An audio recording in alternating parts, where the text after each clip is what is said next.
Most of us in India, we fear the stock market. We fear to put money in the stock market on the apprehension, on a fear factor that we might lose the money because you might have had a previous experience in the past.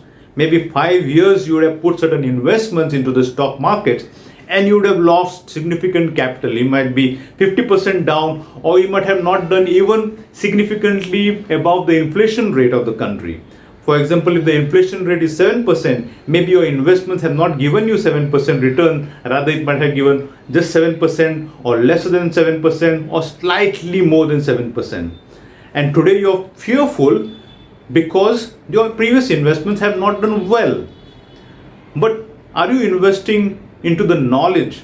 Are you investing to study? Are you investing to understand how to invest, how to pick stocks from the stock market so that your investments can grow over time? Now, those of you who are fearing the stock market, you would end up actually locking your capital with the bank in fixed deposits or maybe EPF. I'm not denying that they are great investments. Of course, they are great investments. They give you assured returns at the end of the year. Every year they give you like 7 to 9% depending on the scheme where you're investing. For example, if you invest in fixed deposits with the bank, you get maybe roughly about 7% today. And if you're investing with the public provident fund, then you get roughly about 7.6 to 8% interest year on year. But now let me ask you this question. If you have parked your money today, which is like 100 rupees for an example, and subsequent year maybe you get 108 rupees. Now in this specific year, for 100 rupees you're able to afford 4 apples, lovely apples. Well, the season of apples just going to start. But this specific year, you're able to afford 4 apples for 100 rupees. But then in the subsequent year, the cost of apples have risen by 10%. Then actually you would need 110 rupees so that you can buy the same apples, isn't it? The same 4 apples. But nevertheless, the bank has paid you only 108 rupees. So where will you adjust for the shortfall? Of course, then you need to spend more efforts at your job, maybe work extra or hope for a better increment at your job so that you can able to buy the same 4 apples. But nevertheless, if you have to rethink about it, your actual wealth is actually deteriorating. Instead of being wealthier by the day or by the years going by, your wealth is getting deteriorated. You're being, I would say, literally being robbed of your wealth.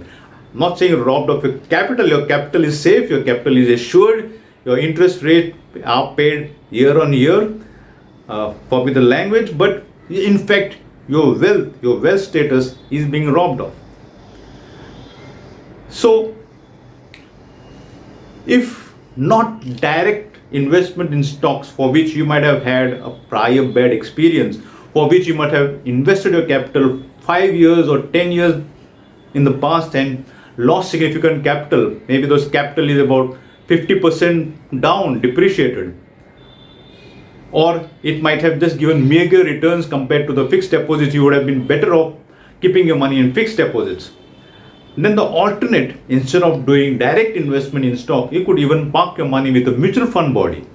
Now when you put money with a mutual fund body also, you need to do thorough due diligence, because when you invest either directly in stocks or whether you invest directly in mutual fund, you're in fact buying companies in the stock market.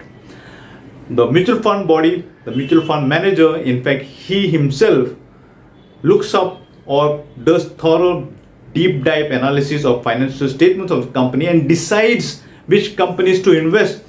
But rather, even you would have looked up into the mutual fund portfolio and directly invested into those companies, isn't it? Now today if I say this specific statement, invest, please invest, you would rather go to the mutual fund portfolio and see what are the top 10 mutual fund top 10 companies invested by the specific AMC or the mutual fund body, and mimic the same portfolio in your direct investment. But is that a good approach? The same mistake what you were doing by investing directly in stocks, you would be doing same mistake while investing with the mutual fund.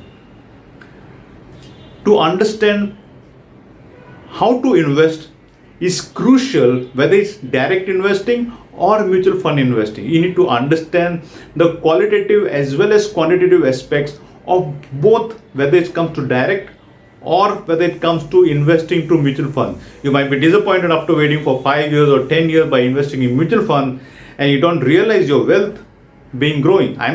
I myself have invested in mutual fund, and mutual funds are capable enough to give you 20% plus returns year on year. And when it comes to direct investment, of course you can try to almost be in line with the mutual fund, just that you will be avoiding to pay the additional expenses which you would pay for the mutual fund body. So that because you're not paying for the expenses, your direct investment may give you 1 or 2% additional returns compared to the mutual fund. And you have better leverage when you do direct investment, because you can sell any specific stock rather than the entire portfolio being sold in a case of a panic. So in case of a panic, when it comes to mutual fund, if the investors remove money, then the fund manager is being forced to liquidate certain investments from the mutual fund portfolio. Of course, I understand that the fund manager would do his best so that the returns of the mutual fund is intact.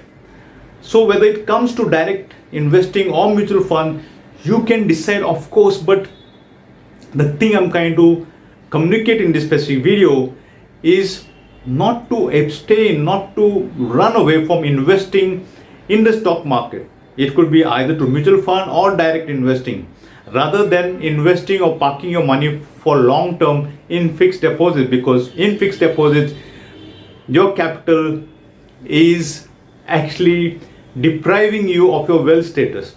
But by investing in mutual fund or direct investing, you can be assured at least to be on par with whatever cost of goods are increasing. If they're increasing at 10%, your investment, if they're growing at the rate of 11 or 12%, that also is better, isn't it? For example, if the apples are costing 110 rupees in the subsequent year, and if your mutual fund or direct investment has given you 112 rupees, you're better off. Every year on year, your wealth status is keeping on improving.